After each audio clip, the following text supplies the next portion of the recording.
Hello, everybody, and welcome to another episode of A Course in Miracles Explained with me, Kenneth Bok. I've been really busy in the last week since we last spoke. I feel like, we're speaking. It's a conversation between you and me. So I've been really busy because of this kind of new idea that I have, which is, relating to YouTube, which sounds kind of really obvious, but it's all about using YouTube to produce content, to put interviews online, and I really want to be going into video. And I just recently did a book review about The Disappearance of the Universe, which I have been talking incessantly about. So it's all in video now. I'm going to be doing more book reviews about Course in Miracles. And I've kind of just been, twiddling around with Final Cut Pro, which is kind of video editing software. So anyway, that's about me. Today's show is really, really exciting, and I'm really have been looking forward to this show for a long time.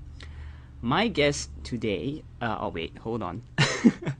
I wanted to open the show with a prayer, and this prayer is actually the Course version of the Lord's Prayer. So here we go.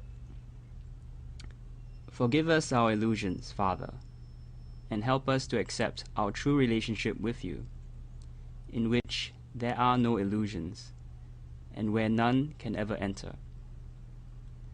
Our holiness is yours.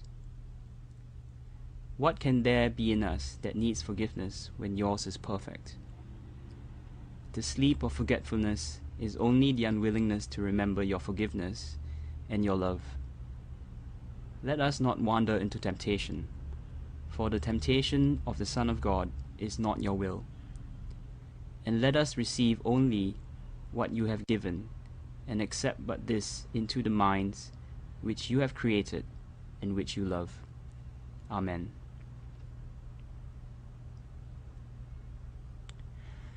So my guest tonight is Chiao lin Cabanne, or as she likes to be called, Water-like, which is the direct translation of her Mandarin name, 弱水. So Chiao lin Cabanne is not that well known actually in the ACIM community, but she should be, because she is the Mandarin translator for A Course in Miracles. And not only the thing with Mandarin, there are two types of Mandarin. One is the traditional script, and one is the simplified script, which is used in different parts of the Asia. The simplified script is used in China, and the traditional script is used more in Hong Kong and in Taiwan. So Chiao Lin has, an extremely kind of pivotal role, for any Chinese ACIM student going forward. If you think about it, her role is going to be just as pivotal as Helen Chuckman and Bill and Ken Wapnick and these guys, because she has a very, very direct role in distributing this message to Asia. So Chiao Lin has had an amazing history. I had a conversation with her about a week ago, and she, just reading through her life history, it really seems to me like the Holy Spirit really picked this person for this particular task. She was born in Nanjing in China. She grew up in Taiwan. She studied Chinese literature and philosophy. And then her life kind of revolved around Christianity and Buddhism. She studied in a Catholic university. She actually was considering, she was a nun in a Catholic convent for about 8 to 7 years in Taiwan. And then she was kind of dissatisfied with the way things were being run in her spiritual path, how it was progressing in the Catholic convent. And then she went to a Zen kind of Buddhist monastery for a couple of years. And, she has done a lot of work in translation and in the field of comparative religion. And she's done a translation of a book about the life of Christ, the poetry about the life of Christ. And then she later met her husband, Ed Cabanne, who works in the field of mental health. So all of these strands really kind of combine to, to me it just seems so uncanny that this person is so unique to really fulfill this function of translating A Course in Miracles into Mandarin. But without further ado, I'd like to bring Chiao Lin on, or Water-like on. Water-like, are you with us? Yes, hi. Hi, how are Ken. you? pretty good. Get ready Yes. for your interview. Yes, 新年快乐, which I actually said to her before, but I just want Yes. that's the first Mandarin name, the first Mandarin that we use on the 恭喜 show. 发财. 好，万事如意. Kind of go back and forth. Okay, so Chiao Lin, one of the first things I read about you was an article done by the South China Morning Post, which is a Hong Kong newspaper, and I think it's a great article. I'll provide the link on the YouTube video. But you talked about how ACIM, A Course in Miracles, the form of the book, and I'm going to read directly from the article. The form of the book is more like a Christian book, but the contents are more Buddhist, talking about a non-dual world, a non-dual view of the world. Christianity is dual, you and me and God, but Buddhists and Hindus view man and God as one, and that we have projected our own fears and guilt onto the world. Now that's very interesting, and that is a really good summary of the way I describe it to people as well. So I was just wondering, because you've got incredible expertise with Christianity and Buddhism, how you feel ACIM kind of bridges that, or what are the principles in ACIM that make it, Eastern in content but Western in form? Actually, this is a big topic. This subject we can talk for a whole hour. Yes, I realize. Yes, I probably just proceed this question with some kind of experience I have dealing with Chinese and Taiwanese students because they are mostly Buddhist. So when I'm in Taiwan, students has more experience with Christianity and Buddhism. But in China, most of them probably have a very partial experience with Buddhism. It's kind of difficult for them to accept the Christian form of the book. Right. Yes.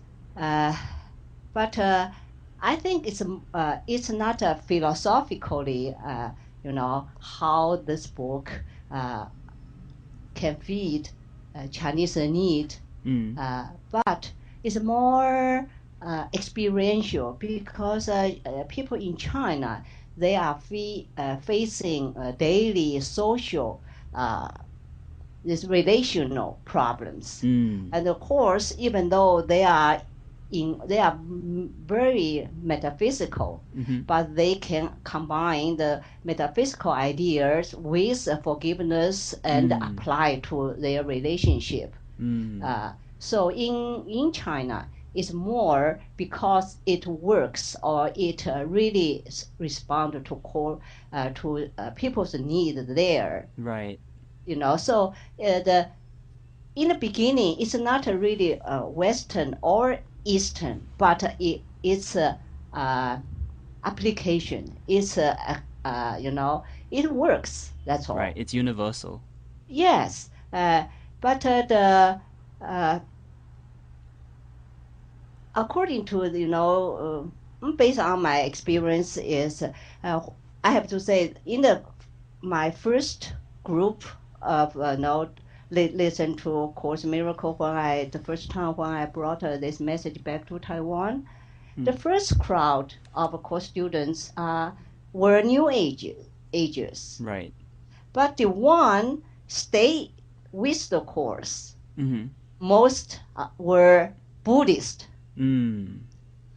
Because as just you mentioned, because the content of this book really echoes Buddhist teaching. Whatever, it doesn't, what you see, it doesn't mean anything.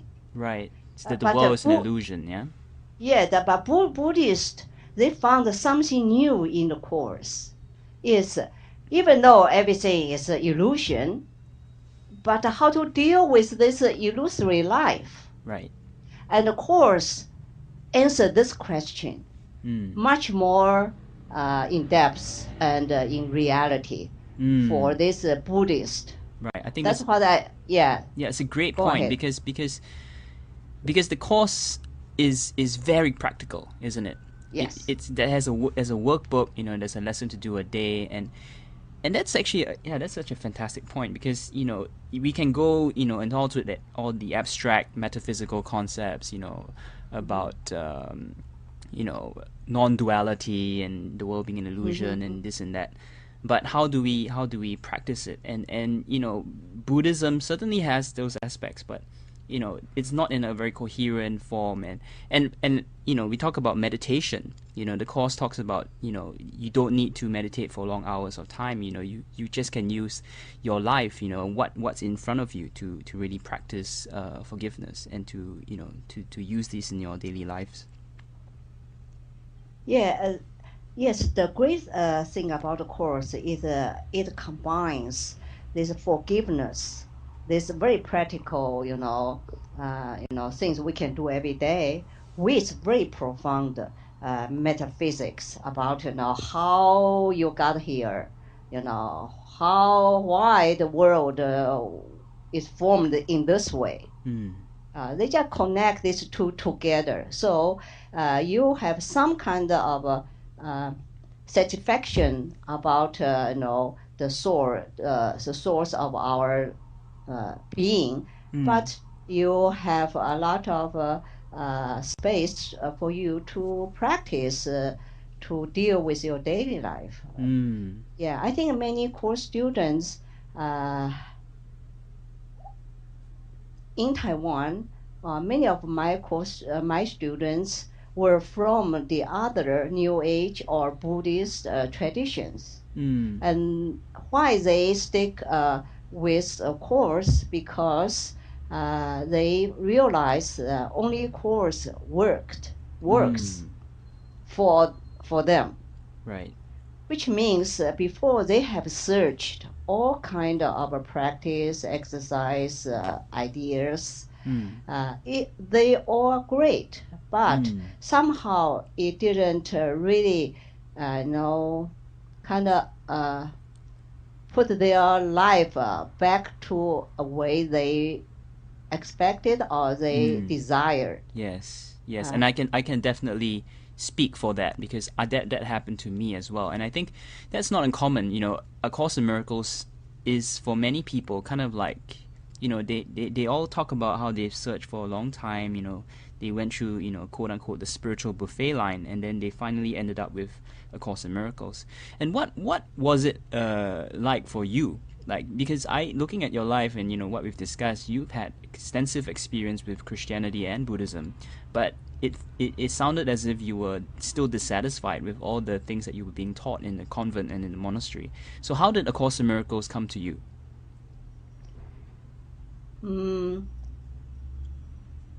Well, that is a long story. It's very hard for me to summarize.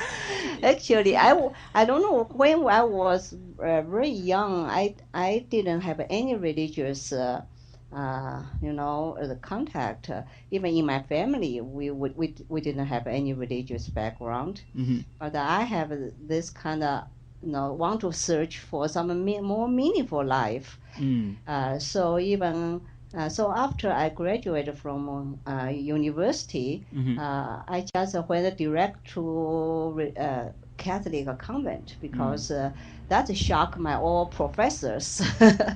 For them, they just couldn't understand why I make this choice. But then the university that you're studying at was a Catholic university, right? Yeah, for the university, I studied Chinese literature and philosophy until I got an MA degree. Then I decided to enter the convent. Right. Yeah. So. And then sorry, go on. Go ahead. But then you were there for 7 to 8 years, and then you were kind of dissatisfied with, you felt like it wasn't a very spiritual environment, because you were very busy, weren't you? There was a lot of day-to-day running of all the things that the convent was in charge of, like kindergartens and hospitals and all that. Yes, yes, they are more into social service. Charity or this kind of social responsibility, but I was searching for my soul or for in course turns the mind, the enlightenment. So I searched through the Buddhist practice. I was rather happy with my Buddhist practice. Then by some chance, I got married. Then I just realized all this metaphysical teachings, all these meditations, not helpful to my relationship with my husband. Interesting. And yeah, because when we had some problem, I just went to meditate and irritated him more. Anyway, so that That's time some people recommended me to the foundation to translate the Course of Miracles. There's a fascinating story behind it with the we have to talk about that. Oh, really? Yeah, can you tell us a little bit about that? Yeah, it's a person. I didn't know. She has she was a New Ager, and she has gone through traumatic experience with her life. She studied a course a little bit. She wanted to translate it, and but the way the foundation is very strict on the quality of the translation. So her translation was turned down, and the foundation asked her to find someone suitable. So she did, and she asked around in Taiwan. So some people recommend me because I have both Catholic and Buddhist background. So I accept that. So actually, sorry to interrupt. Yes. But your friend met had a Qigong master, right? And there was some kind of event. You like magic stories? No, to me it's so fascinating. Okay, yes. we don't have to say it if we don't want to. No, that's okay because when she was translating, she recruited her to Chinese village because that time she facing a big problem. She has to hide herself, so she translate. But her physical condition was very bad. That time, Qigong is very popular in China, and so she hired one Qigong master just stay with her. So every day give her one or two Qigong massage. The rest of the time she translated. And the Qigong master didn't know one word about English, She just asked, what you are doing every day sitting there, She said, I'm translating. I said, may I take a look? My friends feel very strange. You don't know one word English. So I said, okay. Then this Qigong master just hold the Course of Miracles in her hand. One hand hold the book, another hand put on the top of the book.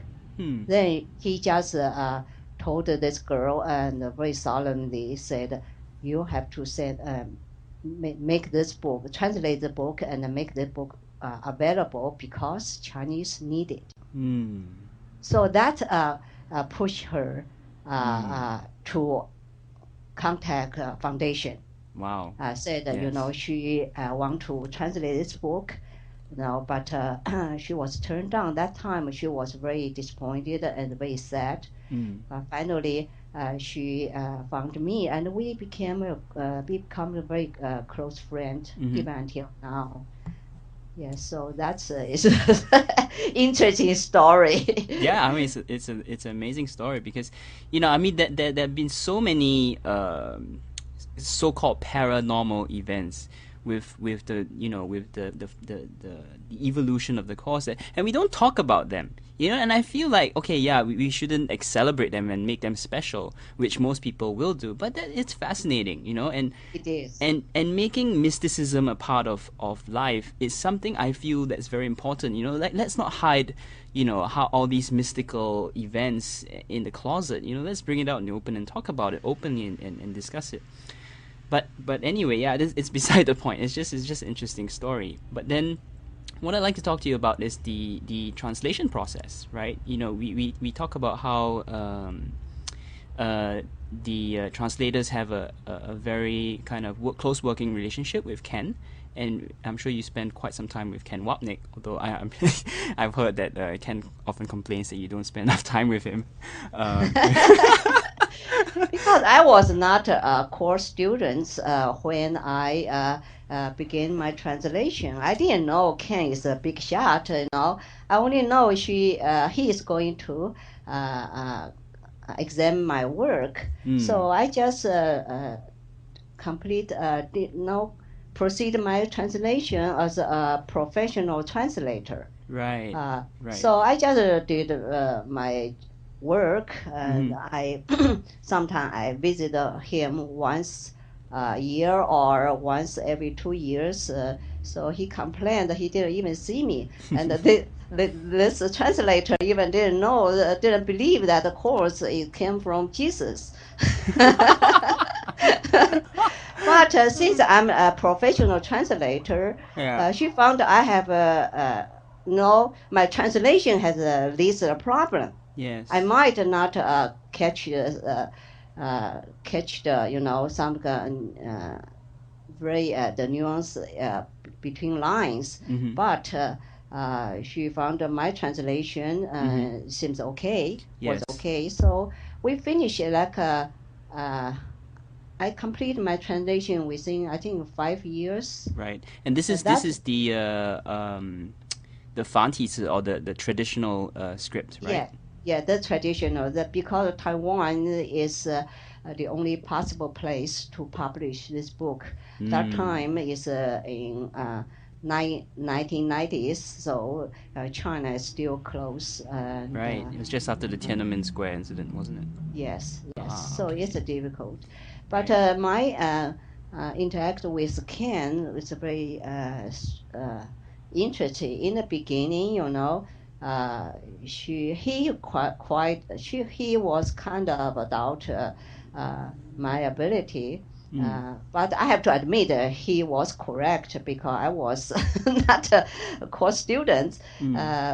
But he accepted my translation, and so then after it published, during the translation, I really read. I have to read very You really had to study the course, yeah. Yes, with the course. So since the course combined the Eastern and the Western this theology or doctrines. So I felt my Buddhist and Christian background helped me to grasp definitely. the metaphysical teachings. Yeah. But the course gave very very rich materials regarding relationship, the intimate relationship. That time, I really struggle with my intimate relationship with my husband. So the course I remember when it's my full-time job to translate the course. So I just translated 2 hours, then went out and to my kitchen and had an argument with my husband. Then I came back to translate the Course Miracles. I found that every word in Course Miracle is talking about me and just explain what I was doing 1 minute ago. So that really opened my eyes. I said that really converted me. Yes. I just feel Course Miracle helped me to put all my spiritual search into living, into a real life. So and afterwards, I finished my translation. I have to teach. So Chiao lin, sorry, we're just going on a commercial break, but let's talk about teaching, teaching, because that's very, very fascinating, and it's very interesting how your teaching style is in Taiwan and in China. So we're just going to go for a 5-minute commercial break, and we'll be back with Chiao lin Cabanne or Ruo Shui. See you after break. This is Kenneth Bach, and you're listening to A Course in Miracles Explained on 1-2 Radio, changing the way we listen to the world.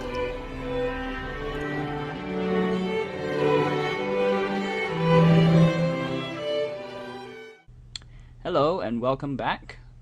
We are online with Ruo Shui, or Waterlike.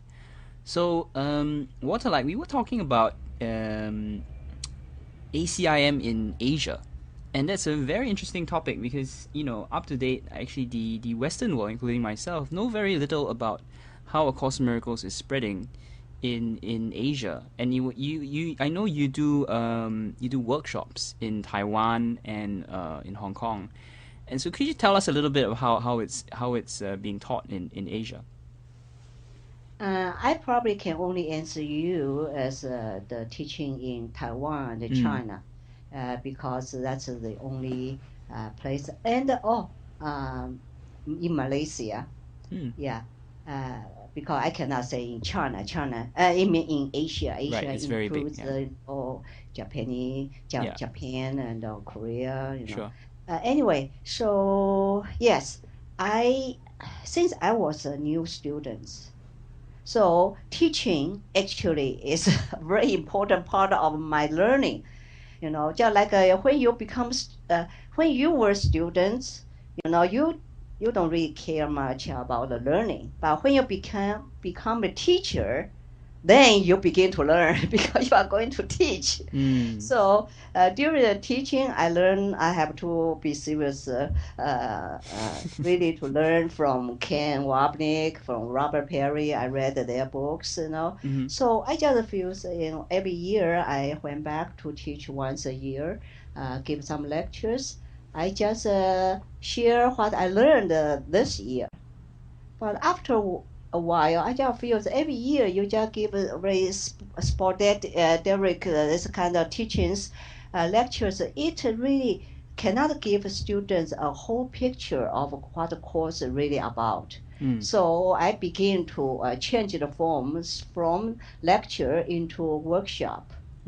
So during the years, since I think 2000 to 2010, or now is 2012, I developed a 3-stage workshop to teach the course systematically. Because when I studied theology at Boston College, my specialty is systematic theology. Wow. So I try to make the course teaching in systematic form. Sure. So I have a 3-level workshop. The first level teaches fundamental teaching and metaphysical teaching of the course. And the second one is more going to the undoing the ego, experiential. The third one connect the Holy Spirit within you. And since the workshop, course can be very boring and very yes, abstract. It can be very abstract, very intellectual. So I add all the therapeutic exercise, right. Connect to my course teaching, make it interesting and experiential. So that will give students the whole sense of what a course is going to lead us to. So far, one other related, sorry, I know it's a very different area, but actually, I mean, one thing I've been dying to ask you about is Taoism. And do you think there's a big Taoist kind of similarity in what the course is saying? Obviously, Zen is a synthesis of Buddhism and Taoism, but do you think, I mean, are there students who come from a Taoist background? Actually, less Taoist than a Buddhist. Yeah, because that probably has something to do with Taoism, Taoist development or existing situation in Taiwan.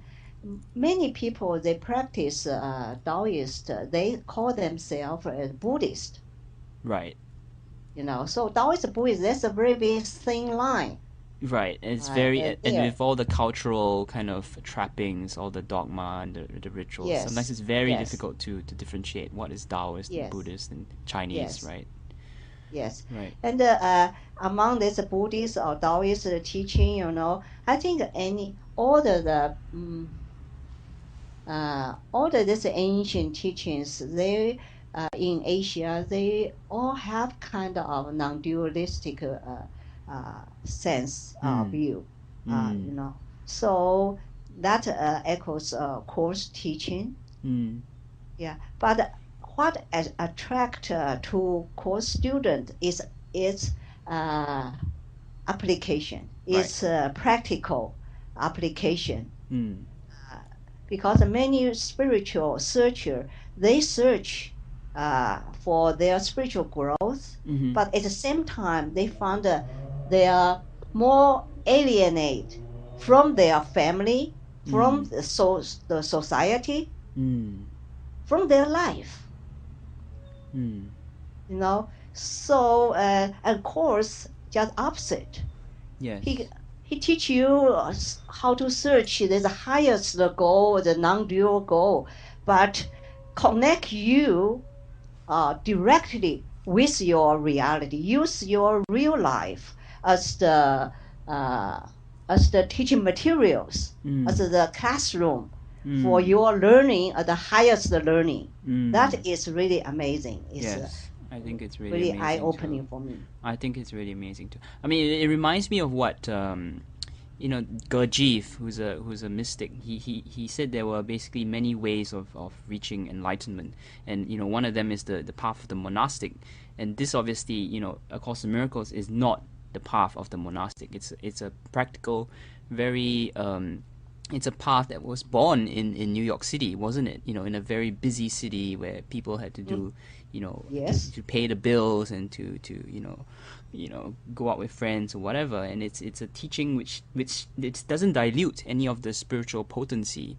and that to me is really amazing. And it's kind of built for what the world needs right now, isn't it? I mean, because we are all lay people. We so to speak. We don't have time to go to the top of mountains and meditate for hours and hours. So it's very practical teaching. Yes. The other thing I wanted to ask you about, and interesting for me, I mean, because just talking to you about your involvement with the course, I mean, it's very much a personal journey, isn't it? And Yes. we were talking about the two versions of the course, the traditional script and the simplified script. And the simplified version just recently came out in China, didn't it? In 2010 or 12? Oh, sorry, 2011. 2011. And you were saying that you had to actually go back and retranslate the ACIM from English to the simplified script, and you didn't do a translation from the traditional to the simplified. Could you tell us a little bit about the peculiarities with the translation, how it affected your learning? Yes. Since when I begin to translate the course, I was not a completed course student, so I understand the meaning of the sentence, but not the deep, appreciation. And so my translation is professional, but after 10 years, I found that there are some kind of missing. Something is. I can do better. That's all. And there are several sentences, needed to correct. So I was thinking actually to revise the course, my older translation, since we are going to publish a new one in China. So I was thinking just use this chance to revise it. But then I faced a reality, which is since the difference between Chinese language structure and the Chinese English language structure, so this device, you cannot change one or two words. You have to change the whole sequence of the sentence. Because grammar is totally different, right? In Yeah, the Mandarin, everything is grammatic, different. and the way they connect each other, how to make sense, how to make the real, authentic Chinese. It's not American speaking Chinese, it's a authentic Chinese. So I have to change a lot. Then I decided to forget about revision. I just put all my old translation away and I retranslate the whole thing. And the second time, I really catch the nuance. Before, I follow Ken's instruction, don't improve the course. So if it says it, I just put it there, even though I was not sure what that it means. But now I have to find out whatever is it or which or that means. So I think Ken feels much more have more confidence in me because during my second translation, I keep bugging him. I just ask him, tell me what this it means here. Then he have tell me, this that. So the second one translation is much more clear and easy to read. In the meaning, and so it is. During this time, I begin to search the publisher in China. I think almost for 5 years, finally we found some very big publisher, and they sense they feel they are interested in the course, not because they know about the course. They just know this famous book. It will sell. Yes, they're making a look at buck, yeah? Yes, yeah. Which is very Chinese, by the way. Yes. So they just contact me. But the process, how in China, you cannot publish any book you want. You have to go through the censorship. You have to, after you go through the censorship, then you can get a book permit, print permit. We call the book number. That's just like Western countries, you have ISBN, But the Chinese, they have their own system. Without that book number, no factory dare to print any book. Sure. So for 5 years, finally, this publisher went through completed the censorship and get the book permit. That time, I finished my second translation. So by then, we reprint both Chinese course in traditional font. You call it a script, and simplified font. So that is also another coincidence. When I'm ready for I think that is means when I'm more matured in understanding of the course, then Chinese publisher in publishing world is ready to receive this book. I think it's really fascinating because we were talking a little bit about this before, and you said the first traditional book in Chinese was more how should I say, poetic, and more old-fashioned in its style. Yes. Whereas the new one, the simplified version, kind of really is it shows a clearer understanding of the course principles, which kind of reflects your journey as well. And I just think that's very interesting how that dynamic played out with you and the text. And we were talking about oh my god, I lost my train of thought. I have totally lost my train of thought. I thought you make notes. We have 5 minutes. I usually do, but I just happen to have lost it. But I don't know. We were talking about Asia, and to me, how ACIM is being the state of A Course in Miracles in Asia is actually a very interesting interesting state right now. It almost kind of reminds me of what the course was like in the 80s, or when the course first just came out, because actually Asia in many ways is not really ready to embrace A Course in Miracles full scale. And in my opinion, it's pretty much to do with a lot of the pretty sophisticated ideas that underpin A Course in Miracles and the principles of it, which is largely psychological. And I feel like the Western world has had a much greater time talking about Freud and Jung and projection and how people deal with each other, whereas in the East people don't really talk about relationships that much, or at least it's not a science out of it. But I just think it's fascinating in the next few years how we're going to see a lot more teachers, more Chinese teachers. I mean, I'm really waiting for the next Chinese Marianne Williamson or the Chinese Gary Reinhardt to kind of really make that explode in Asia, and that's very interesting. Actually, I have a little bit different view from yours. Sure. Yours, uh, because in China, in Taiwan, we have 5,000 years of perennial philosophy, non-dual philosophy. So for Chinese, this non-dual teaching is not a problem. That's a great point. Yes. Yeah, and also people approach to the course, they have a very regular or education background, And in China and in Taiwan, psychology is rather popular. Especially in Taiwan, the New Age books, are really rampant in bookstores. Yeah. So they were actually, I think, it's more rooted. Because I said that's why the ones stick with the course were Buddhist practitioners. They really apply.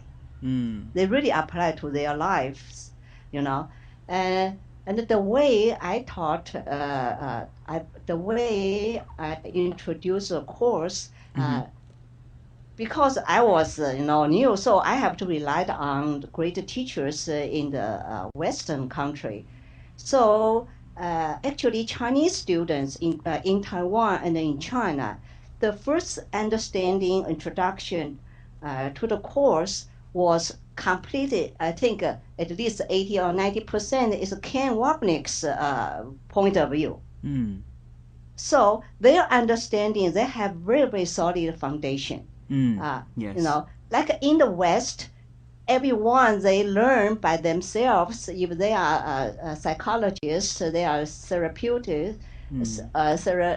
therapists, Yep. or they are New Agers. They use their own idea to interpret it course. But in China, since this book is so difficult that nobody can know how to read. Even the censors don't know what it's about, don't they? Yeah, because the term, the form is so difficult for them.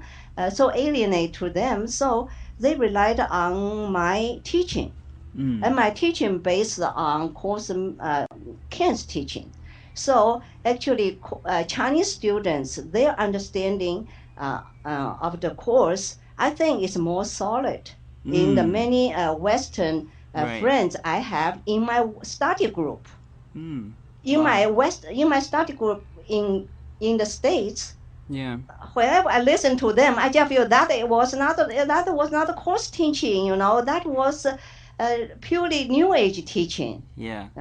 But in Taiwan, in China, it's their understanding is based on Ken Wapnick's study. And it doesn't get more solid than Ken Wapnick, doesn't it? Yes.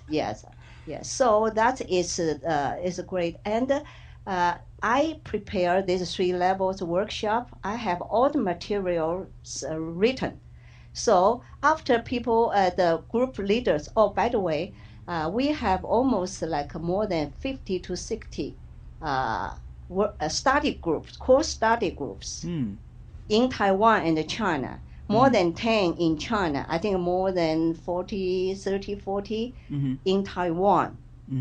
You know, and these group leaders, they understand the course very well, and they apply to their life. They began to use this teaching materials, workshop materials. They begin to lead a workshop. So they were teachers now. Wow. Like I begin to teach the third level of my workshop, and the second one is taught by all the old students. And in China, it's very interesting. In China, I began to teach the Course Miracles in China since 2003. So last year, when the Course Miracle was really available in bookstores in China, and there are 10 course groups. And a handful of old students in China, they were ready to serve, they are ready to teach. Wow, that is so great. So that is a very optimistic view. Yes. I'm very proud of them, you know. So these teachers, they were not just make their understanding, make up their own understanding based on Buddhist or right. Or Christian teaching. They based on Ken Wapnick's teaching. That's fantastic. Chiao Lin, Roshui, we're just coming up to the end of the show. We've got 3.5 minutes left. Is there anything else that you'd like to share with our listeners? Not much. I follow you. I don't have any. I was following you. Do you think your readers, your listeners will be interested? Okay, it's just going to be dead silence for the rest of the show. No, I'm kidding. Okay, thank you so much, Roshui, for joining us, Waterlike. And I really enjoyed this conversation. I mean, to me, talking about Asia really brings me back because, you know, I spent so much time in the West, but obviously I was born in Asia, in Singapore, and you know, this is such a great conversation to have about, you know, what I'm really interested in, which is the course and how it relates to Asia. So thanks once again. Thank you to give me a chance to share my experience. You're most welcome. Yeah, I think we all enjoyed it. So that's Chiao lin Cabanne. Chiao lin Cabanne, if you want more information about Chiao Lin, she has a website. Is that an ACCIM.org? That's I think the Taiwanese. It's the Taiwanese branch or the. It's an organization that teaches in Taiwan, and the Mandarin translations of both in the simplified and the traditional script are available from the Foundation for Inner Peace, sorry. And also, I'm not sure if we mentioned it on the show, but Chiao Lin is the translator for Disappearance of the Universe in China as well, which is again a very which is a great book, you know, obviously, and you know, I'm sure it's going to do a lot of good in China. So that's it for this show. Next week we have David Hofmeister, who I'm sure a lot of you in the course community know about. If you're not a course student, David is quite a well-known teacher in the course community. He's very, very popular with certain people. He travels a lot. Possibly, you know, the most well-traveled traveled ACIM teacher. Is always on the road. So I managed to kind of pin him down and we're going to have a Skype conversation next week. We're going to be taking questions. So if you have questions beforehand, you send them to me via Facebook, email, on the chat room. And we're going to talk about enlightenment and the question, what is enlightenment? And, you know, David, if you read a little bit about history, you know, it will be interesting for you to hear what he has to say about enlightenment. So thanks for listening. I hope you enjoyed this show and have a great week ahead. Ciao for now. Bye.